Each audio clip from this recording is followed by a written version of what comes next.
So the game I ended with last week, gonna start back from the beginning on, because I just want it to be, I want to get the whole game in one stream, because it's apparently 2 to 3 hours.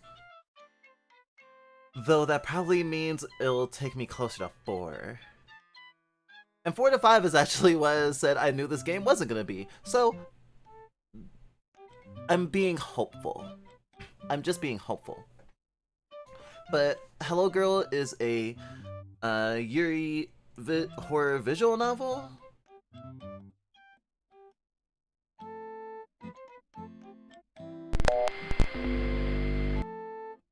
That is loud.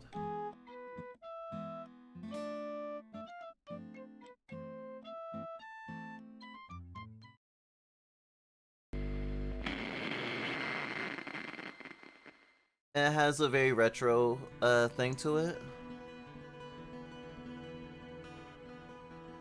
Like a old school technology. TV, I don't even think exists in the world of this visual novel yet in its history, but it does have a lot of VHS stuffies in it. It talks a little bit about idol culture at the beginning, but I don't know what that's going to like turn into.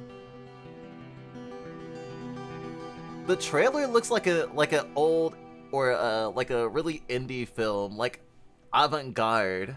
It looks very avant-garde. Ooh, they're playing with distance to actually have some dynamic effects with where people are. Oh god, that was a knife. There's also a war going on. I'm pretty sure the country is fictional. It totally gives me vibes from what was it called? It totally has vibes from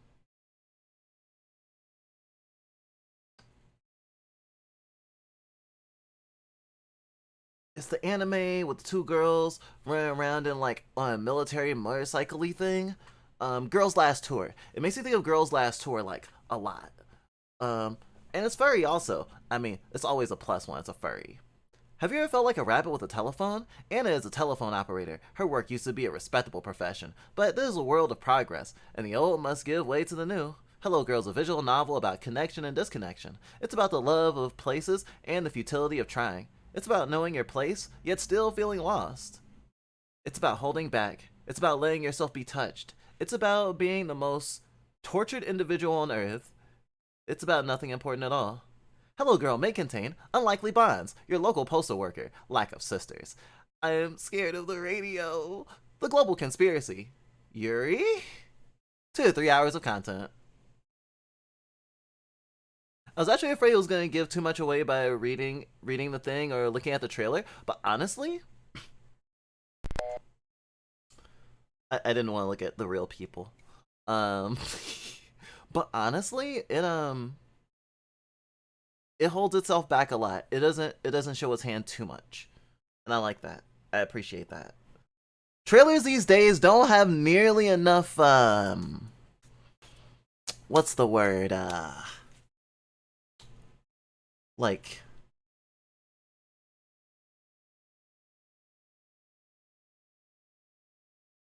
like any sense of holding something for the audience for later. Like a lot, well, like Hollywood trailers and like AAA video game trailers will say a lot, and I think it's part of Hollywood movie trailer culture specifically because even if they let people know what's like gonna happen, it kind of, in terms of hype and stuff, gives you a full picture of the thing. And a lot of people complain. It's like, oh, now I've seen the whole movie. But I mean, like, yes, there's suspense, and like, if it's like a murder mystery, revealing the killer in the trailer would be horrible. Unless you're Knives Out, or yeah, unless you're Knives Out or something like that, and you're trying to subvert things.